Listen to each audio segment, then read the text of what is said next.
A farm is not really any different than any other construction site or industrial site or hardware store for that matter. Being safe and being efficient is something we strive to do. And when you're organized, you're safer, and when you're organized, you have better profits. So why not be safe and organized at the same time? You don't need to reinvent the wheel.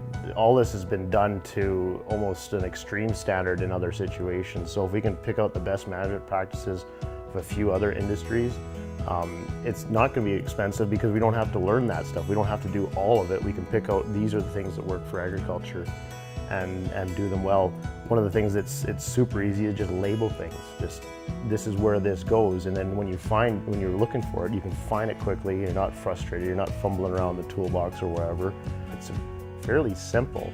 And then communication is the other thing that's big, and communication doesn't cost you a lot, and it saves you some money. So if you can communicate where you're going to be, what field you're going to be on, what your task is for the day, and using some technology to maybe track people or share your location, there's some real simple best management practices that we can use that'll make us safer, but not at an extreme amount of cost.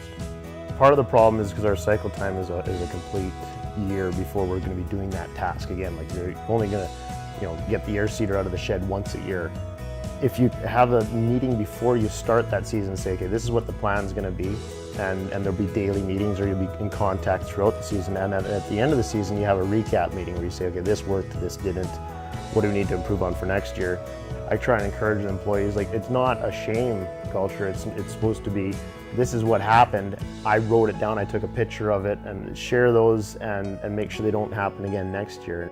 Build the culture that this is how you're going to do things, you're not going to cut corners. And I mean, cutting corners usually costs you in the end for other financial reasons, but it also, cutting corners costs you the safety. So I think at the end of the day, we're making our industry better by being safer and save some lives and have fun and still produce a product that the world wants and needs. I think we should do everything in our power to continue that.